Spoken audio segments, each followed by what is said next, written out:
Patrica Gras. Welcome to this Connection special. Author, former ambassador, and philanthropist Swanee Hunt is the daughter of oil magnate H.L. Hunt, a man who was once considered the richest man in America.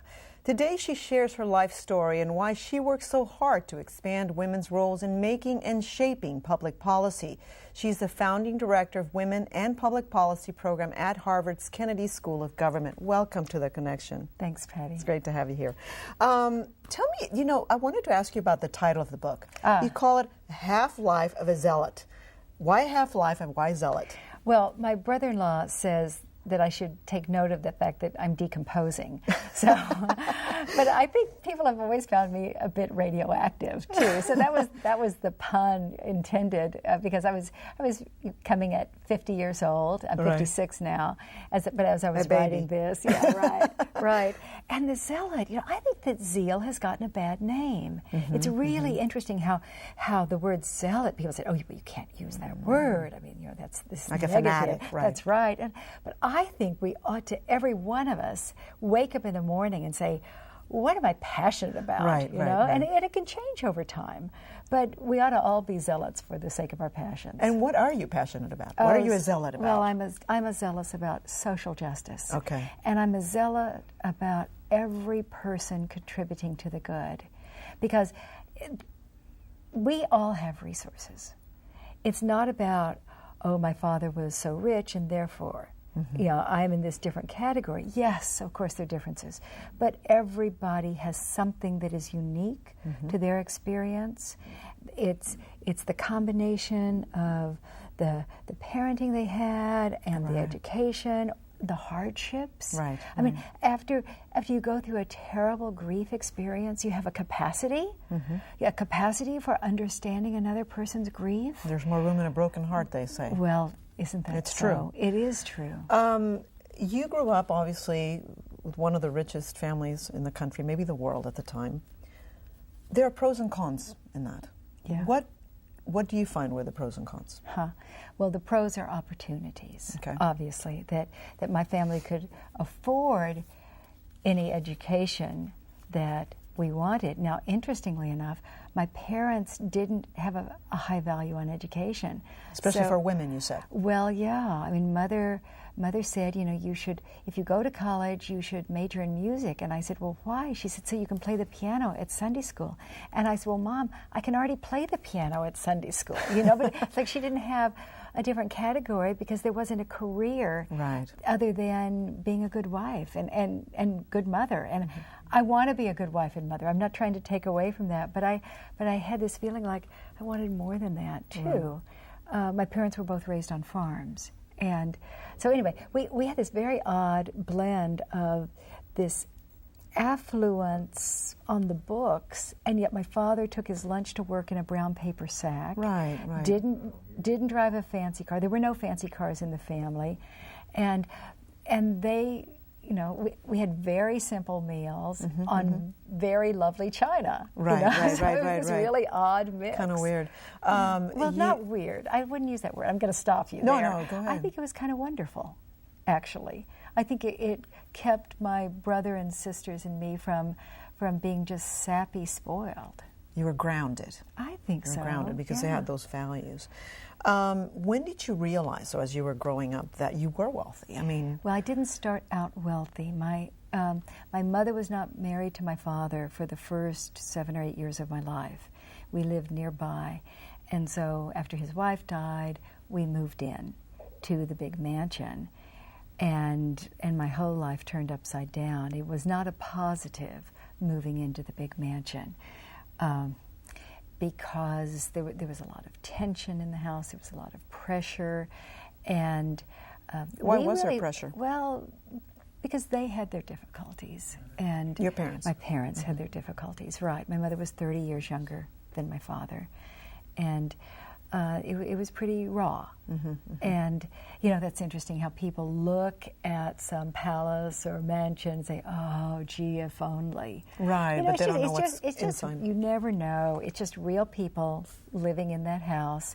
They are probably prone to some of the same, or most of the same issues that anybody else is. Anyway, so my family was no exception. You know, where we found our solace was the church. And when I was growing up, I calculated later, I think I spent 18 hours a week at First Baptist Church. Wow. Or with Youth for Christ. So it was this very evangelical upbringing that is very Dallas and to some extent Houston. Right.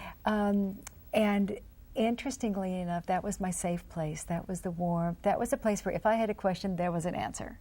You felt safe? Yes, yes. How did it, growing up in this fundamentalist household, yet you became more of a progressive, open-minded, you married a Baptist preacher who was very much into social justice. That's right. When did you make the shift? Did you see any contradictions in the upbringing and what you were hearing from the fundamentalist? Yeah. And what you saw? Oh, Patty, you know, it's interesting. I remember, like it was yesterday, I remember I was probably 15.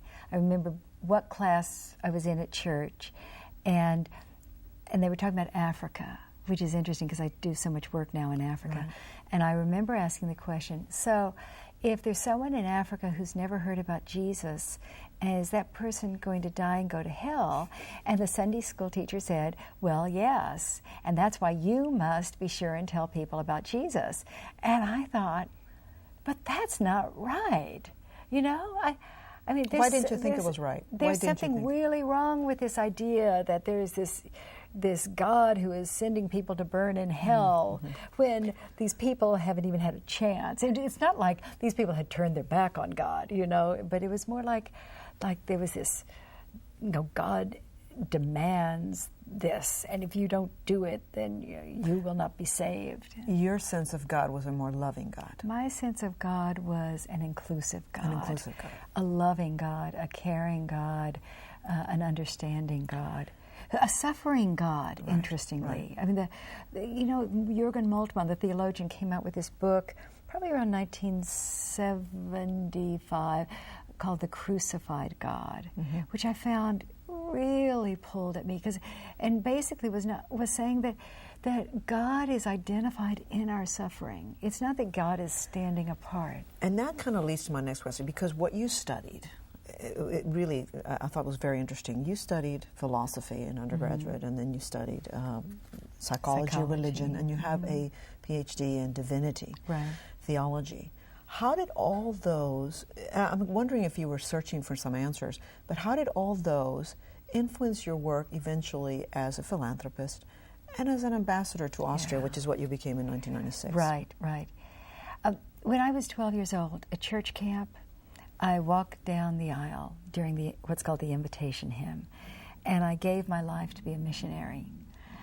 And, you know, I looked back some decades later and I thought, well, I didn't do it the way I thought. I thought I was going to go to Japan to be a music missionary because there was a music missionary to Japan who was at church camp, right? Who was inspiring me. But, you know, in a way, I took that understanding of compassion and of the God who actually exacts or demands that we be compassionate. The demands are on us, the good people, the religious people, the good people, you know. We're the ones who really get it in the New Testament. I mean, we really get skewered in the New Testament. Anyway, so I took that, and I took that into a role like ambassador.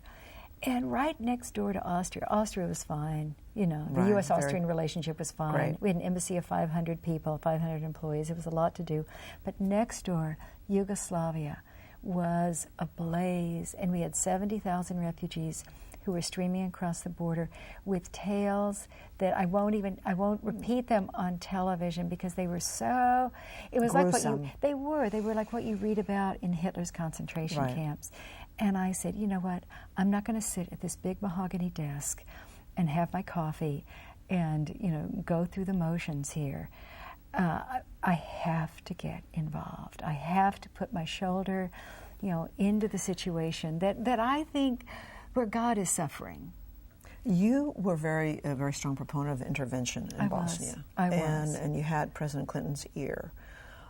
What happened? Why did it take so long for America to get involved? Oh, you know, that experience in the government, I had 4 years in government, was such an eye-opener, because we all look at President Bush or President Clinton or President anybody and say, you know, why isn't this person doing this or doing that? Right. And what you don't see is behind the scenes, the Rumsfelds and the Condoleezza Rice, you know, now all the different people who that are involved, who are weighing in.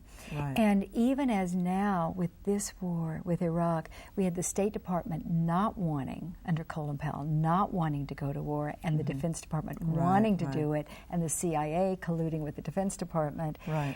It was the opposite with Bosnia. We had the State Department saying we have to intervene, and the Defense Department saying no way, and then CIA colluding, I think, with the Defense Department. Now, Srebrenica. Srebrenica. Yeah, Srebrenica. Srebrenica. Oh, that's all right. Tell me, that was a turning point for you. It was a what turning happened point for there, everyone. and then you started getting involved with women and the peace movement. So tell me about that. All right. So here, imagine a town of 12,000. And it's in a rural setting. I mean, you can put this in Texas, okay? And let's not think about it across an ocean. Let's just think about it as 100 miles from Houston, this town of 12,000. And so you've got these forces who are, most of the people in town and in the community are Muslim. And by Muslim, I mean, they aren't even wearing scarves. I mean, they're not, they're secular Muslims. They're secular in a way, Muslims who, from the Ottoman Empire. Okay, but you've got these Orthodox Serb forces who are not, it's not a religious war, by the way. It's not a religious war. It's political. It's a land grab. So they're pushing, and people from the farms are coming in to this little town for refuge. So they get 40,000 instead of 12,000 into this town, and they start shelling and snipers, and they cut off the water, and they cut off the electricity, and I mean, it's bad. And we're talking about amputations being done with no anesthetic, and I mean, people dying. I mean, just awful, awful, awful, awful, awful. And then the UN says, we will protect you. This is a safe area. And the Serbs finally decide to call the bluff. And they overrun the town, and in fact, the UN does nothing. I remember that. Does nothing. And then Mladic, who's the Serb general, separates the boys and the men from the women and the elderly and the children, puts the latter on the bus, sends them away, and says, the boys and men, they're more able-bodied, they'll follow you. And they'll get killed. 8,000, 9,000 are executed. Get massacred. Yeah. You, though, that really touched a nerve in you, and you, after that, decided I have to do something with the women. Tell me why, because your first book is about that. Right. The book, This Was Not Our War, which is about Bosnian women. I interviewed 26 women for 7 years, and they described to me, you know, it's interesting, I selected them because of what they were doing to stabilize the country after the war. They couldn't tell me about that work without telling me what they'd experienced. Of course. You know, so I listened and listened and listened and listened, and then the first half of the book is about here's what the experience was, and then here's how they're shaping. You know, the first is here's what happened to them, and the second is here's how they're shaping the future. Whether it's, by the way, being a journalist with a TV broadcast, or whether it's being a member of parliament or a grassroots organizer, or demanding justice to find out what happened to those 8,000 boys and men. They all have their ways. I became convinced that women have a particular perspective. I'm never talking about all women. I'm never comparing them to all men. Right. But there are some differences. Even if you just say, because we have a different role in the family, even if you just leave it to that, you would say, okay, we have different roles. Nobody's going to argue with that, and not in terms of who spends more time with the kids. Right. Therefore, I'm going to bring that into a peace negotiation. Right. You know, now, it may be that there's some biological differences, but we don't even have to go there, you know, to say that we need to have all the different perspectives around the table, because if you include the different perspectives, you come up with a much more solid peace agreement that will last. But do you know that half of peace agreements fail? Right. Yes. You know, we go to all that trouble, and people sign this piece of paper because the peace agreements don't take into account what's really happening at the community. At the grassroots level. That's right. Mm-hmm. That's right, neighbor to neighbor. Mm-hmm. And of course you have to understand where the boundaries are going to be drawn. But a Kenyan friend said to me, you know what men want and women want is different. She was talking about Sudan. She said, men want a certain territory, and women want a safe place to send their children where they don't get shot. Now, both are valid, and you have to take both into account. And if you don't, you will miss out on some basic. Let me give you an example. Women in Northern Ireland got themselves around the table for the peace agreements, and they wrote into the peace agreement that from that point on, education of the children would have to be combined. You couldn't have Catholic schools over here and Protestant schools over there, and these children learning very different accounts of history and hating each other by the time they were 12 years old. Right. And I said, no, we're going to educate the children together. That would not have been in the peace agreement. Had the mothers not been there. That's right. Well, what happened, what did you learn about women and the peace process from that book, from writing that book? Oh, I learned that the way women work is quite varied. And there was a 60-year spread among the women. There was one who was 13 when the war started, another one who was 73 and who had survived Auschwitz.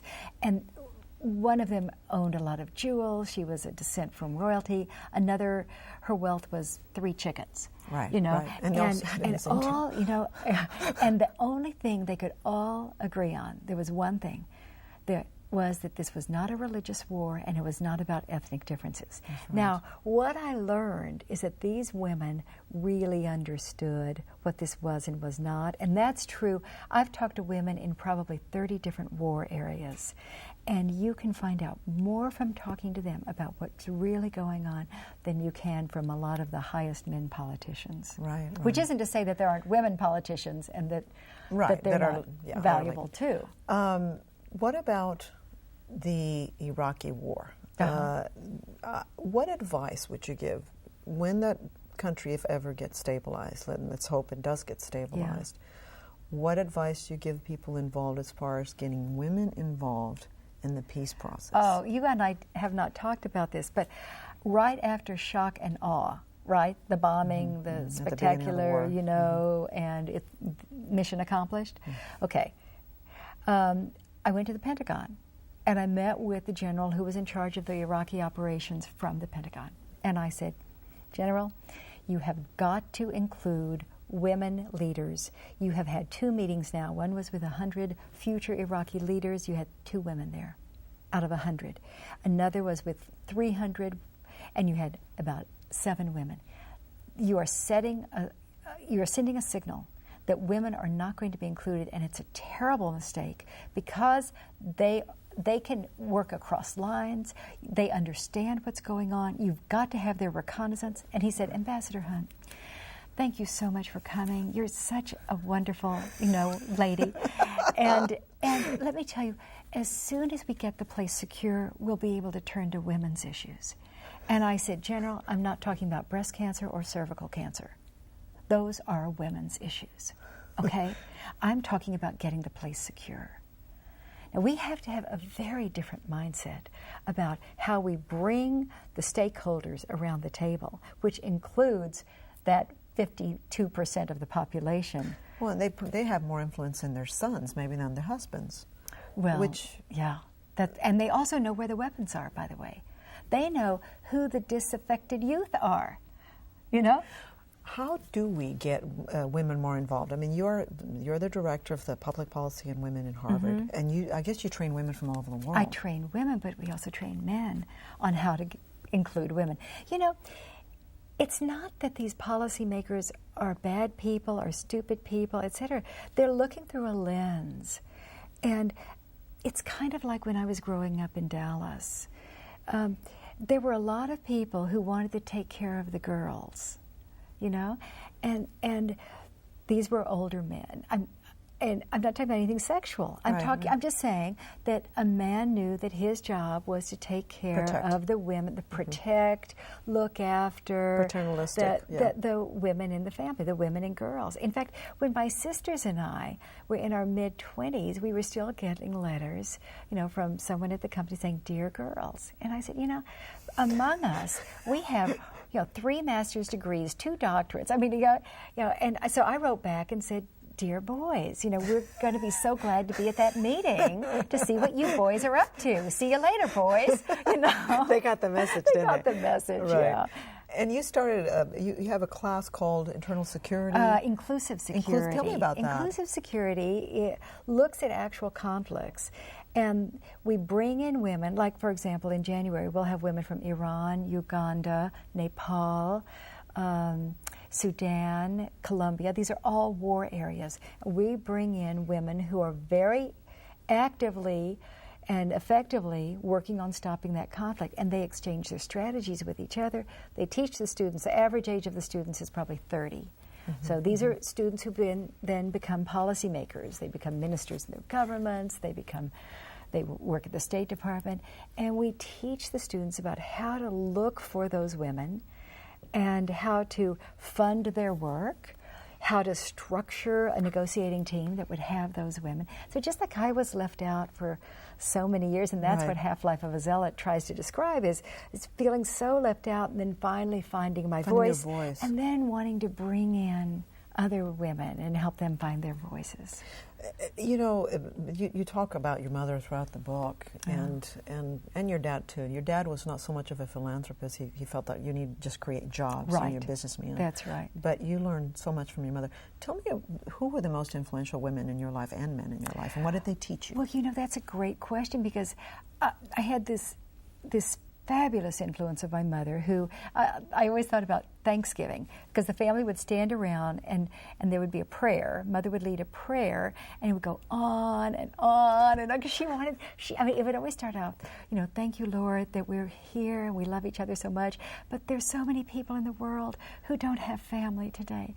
And Lord, put your loving arms around them. Very and compassionate. you know, she would just go on and on. The turkey's getting colder and colder, our stomachs are rumbling, you know. So that stayed with me, that it's not just about me and my husband and our 3 kids. The family is the world. And that's true of that's your family, Patty. You know, you may have your kids, but you know, your kids are all kids. And do you know that every single day, and people glaze over when they hear this, every single day there are 30,000 children who die of dirty drinking water or a preventable illness. 30,000 children a day. And then I turn on the television and I see, let's spend 2 minutes hearing about some man who drowned his We're not focusing on the real issues. You know, We're not. It's extraordinary. So I'm trying to teach these future policymakers about focusing on the real issues. Real issues. Let's talk about, you end your book with life lessons, and I thought that was very interesting. You've learned this, share some of those with me. One is that life is not a jigsaw puzzle and the pieces don't fit. Because for the longest time, I kept trying to say, okay, well, I have this resource and there's that need, and I have this experience, and I would try to make everything fit, and I would try to do everything in order. Like, well, I need to get this degree, and then I need to have, that kind of volunteer service. We are who we are. It happens. And I held this baby, this daughter, and said, this is the cutest little Gerber baby. And then she turned out to be bipolar, and we have gone through 5 suicide attempts, and and you can't ever predict. You never know what's right around the corner, and it's not where you get to. It's how you keep your balance along the way, and how you remain compassionate and understanding, and humble. Yeah. That is a great lesson, and you also. I thought this was very interesting. Your perception of success. We tend to think as Americans, well, you have to be wealthy, you have to have things, you have to be educated, but your perception of success changed in your life. Tell me what it was and what it is today. That sounds too passive. Lillian changed my perception of success. My daughter suffers from Lillian, bipolar illness. Because she's brilliant. So when the testers came back and said, oh, this 5-year-old is brilliant, and so I said, oh, okay, now, and then I just mapped out what I knew her life would be. Well, success is that Lillian is alive, that she is connected, to other people, that she is loving. She was saying to me yesterday on the phone, she said, Mom, how do you feel about the fact that I don't have a formal education? I only made it to 9th grade. And I said, Lillian, you're one of the best educated people I know. I mean, she listens to public radio and watches public television. Good for you, Patty. Here's your. I'm serious. This is my plug, right? And she buys these. She ordered books. She's reading 6 books at a time. From Oxford University. I mean, she's self-educated, and that's great. That's right. That's not just okay. I mean, what a success. Well, thank you so much, Swanee Hunt, for being with us and teaching us and sharing so much of your wisdom. We really appreciate it. Great. And don't forget, we're always interested in what you have to say. So if you have a question or comment about the show, call us at 713-743-8513 or send us an email at theconnection@houstonpbs.org. And that's our show for tonight. Be sure to watch The Connection every Friday night at 8 p.m. Thank you for joining us. I'm Patricia Gras. Good night.